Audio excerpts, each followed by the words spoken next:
Good morning, YouTube. Now, as you know, I bought the Dillon Swage 600, Super Swage to be exact. And yes, I do read the manual. Now, in the manual, it states that the smaller primer Swage rod is installed at the factory. So, this is the large primer rod.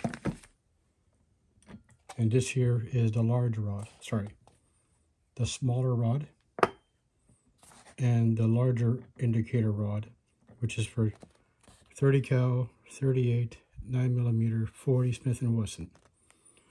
For the 45 ACP, use this. This was my mistake. I do have 45 caliber rounds.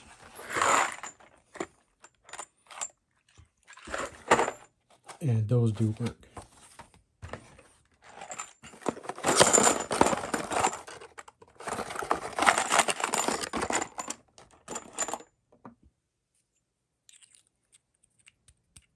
And there you go.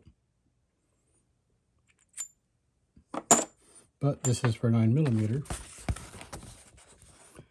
You use the proper Swage rod, which is in here, which is this. The Swage. This is the large priming. The smaller primer Swage rod is installed at the factory. So this here is the smaller one, and this here is the larger one. So this one I will not use. This one I have a case because I greased it up a bit, as you can tell by all the stuff here. And of course, before filming this, I realized I forgot my gloves. Now, another thing that someone told me about, instead of buying a 9mm adapter, I had these for my car. As you can tell, heat shrinkable tubings, and it fits. Now, obviously, I didn't need the whole thing. So what I did, I just simply took a case, and then just a bit underneath, I cut it out.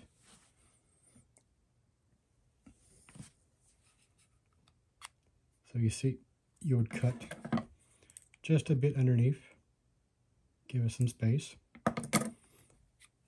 And after you cut it, with the case there, just twist and push until it's all the way in.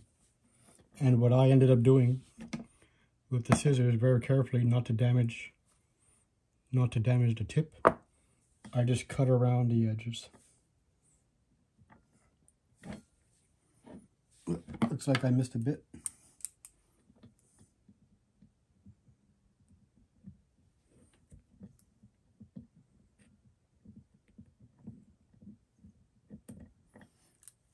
So just a bit at a time, see, just like that.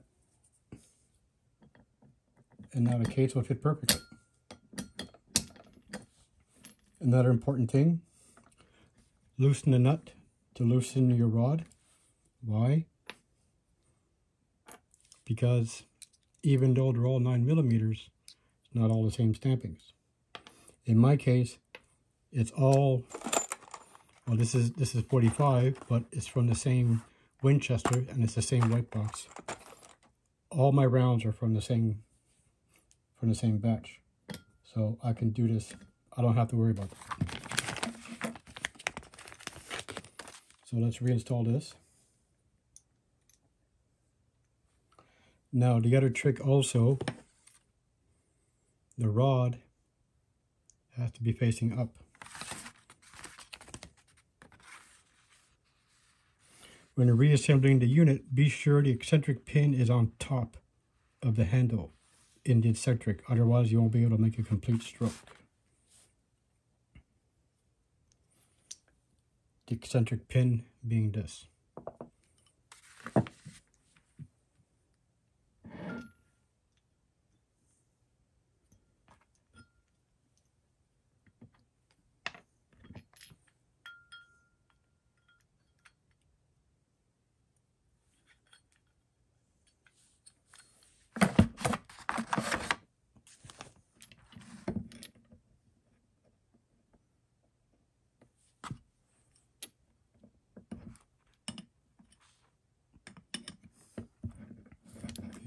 inserting the rod.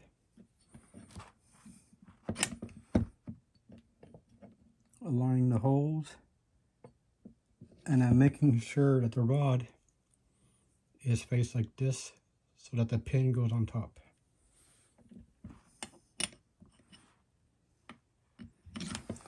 So basically, my whole other video on this was useless because it's already set for 9mm. So you just make sure everything is lined up. Once everything is lined up, and I moved it,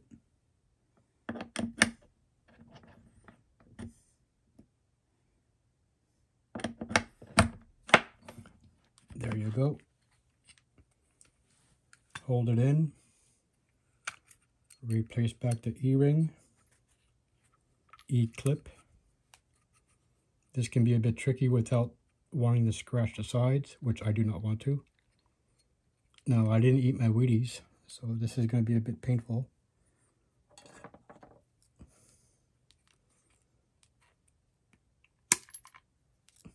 And there we go. Now, yeah, you can see the grease, so I'm not going to touch my phone. Make sure the pin is nice and solid, and make sure that the stroke is fully capable. Yeah, I can see my grease is still in there. This is from the plastic tubing.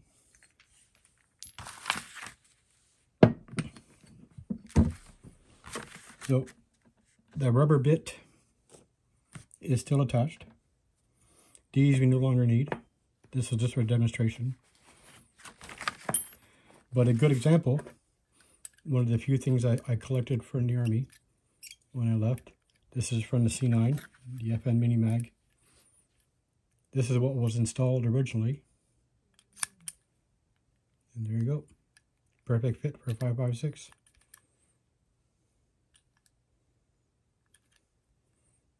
And if you noticed, this is from my time in the Army. There's no crimp.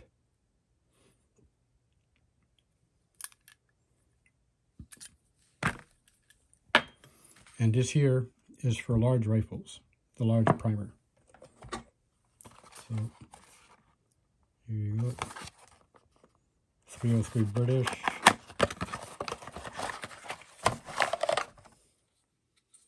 Now, I haven't deprimed these yet, but you get the idea. You can see it fits perfectly over.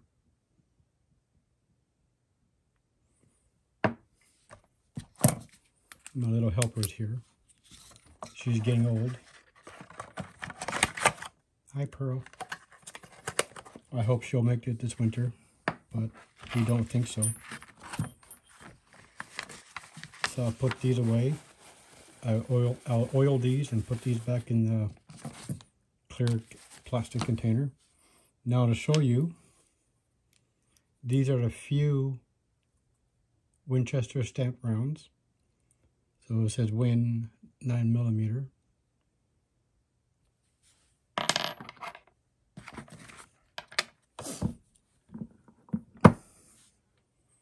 Let's just verify that the swaging pin comes out. It does. Now, because I loosened this, we'll have to realign it, readjust it. So that goes down.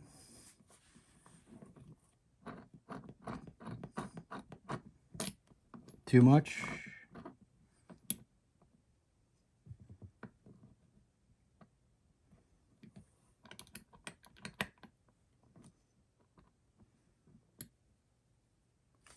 Okay, that should be about right. Reattach the nut. My tool set's in the garage, so I'll retighten this after the video. This is just to show you. Now, the board that I showed you where I wanted to mount this, when I was drilling the holes, the board snapped. And we're Friday night, so nothing's open. So this is just for demonstration.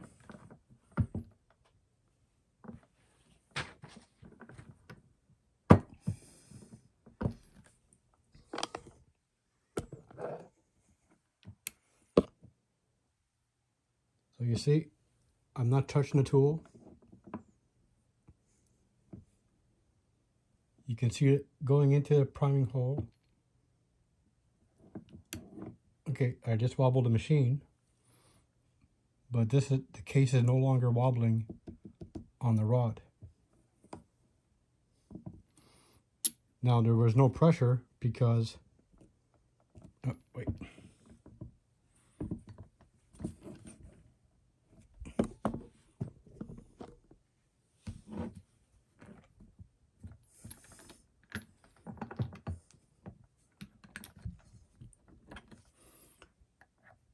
Because the primer has already been, this is a stamp case.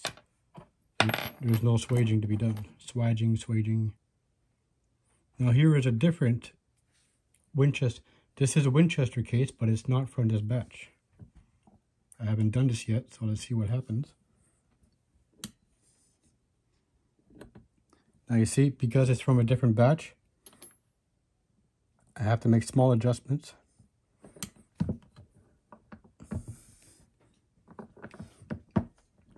And there was no resistance because the primer pocket is already done. Now this is from the original video that I did a few weeks ago. This is the result. This was too much pressure.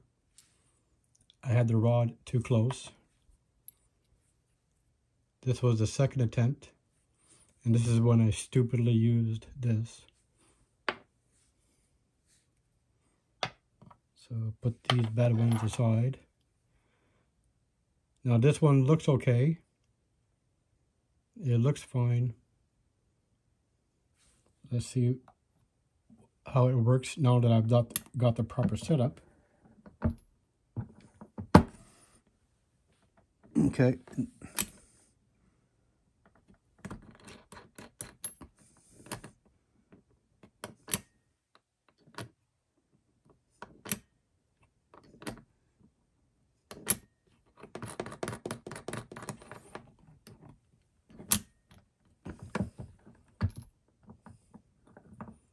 You can see the case being moved.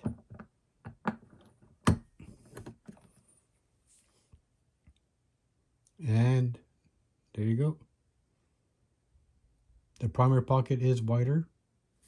I do notice a difference. I can still see a bit of the crimp, but already here's a stamp case. And it was effortless. So this is done. Here is one with a bad crimp. Right here in the edge.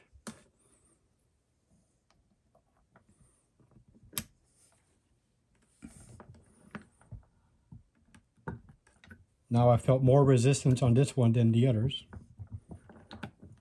But something else that someone told me, if there's a bad crimp, if there's a heavy crimp where I feel more force, what I do is after I take it out, turn it 180 degrees and do it again.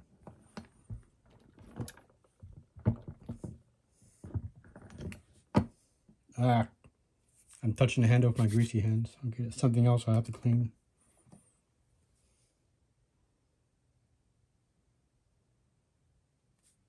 Now I can still see the crimp on the top, but it's less prominent.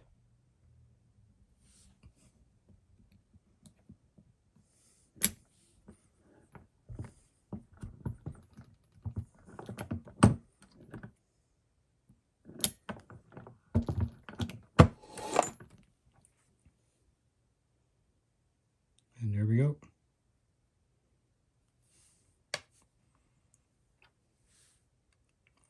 Here's one where I did it too big. I had the rod pushed too far. Yeah, goes right through.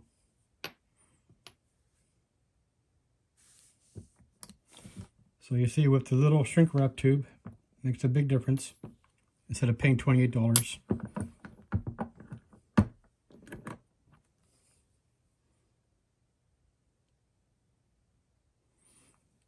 So was this worth it? I think for me, yes, because I have over 2,000 rounds. and a lot of them are crimped. This one's not so obvious, but it did. These all jammed in the machine in my press Lee Pro 1000.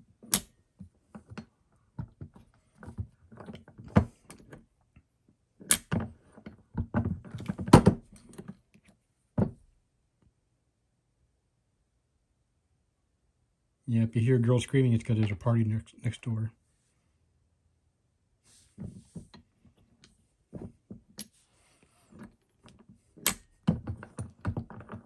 So this is just a video of the setup for 9mm, which is basically how it came. You just change the locator rod to the large one, and in my case, instead of buying the adapter, I put some shrink wrap tube, which I already owned for many months, well, for many years, when I do electronic work on the car. And we'll do one last one. I'll find one that has a pretty bad crimp. Here's one with a pretty good crimp. Trying to keep them separated. So you see here. Okay, no. That was my fault.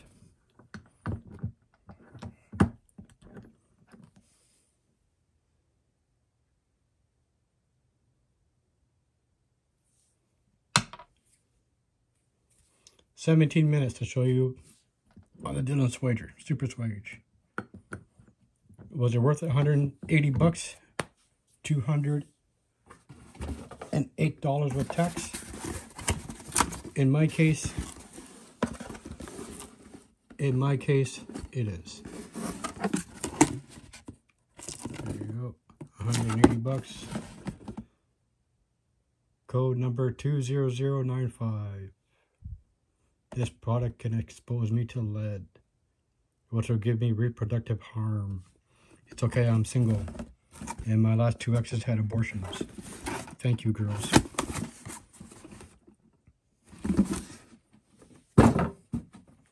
Thank you, YouTube. I know it's a bit long, but no edits, no cuts. Show you guys how it is and how long it takes to set up on your own. Not like many YouTube videos where they do this and then with a quick edit, everything is changed. I'm not going to do the elastic. I'm not going to have it set up stupid. That's going to be a waste of time because I have over 2,000 rounds to do. So I'm not going to bother with that.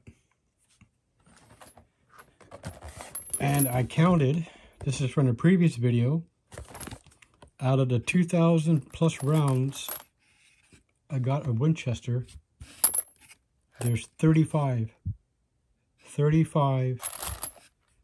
that have the stamps. Yeah. Thanks, Winchester.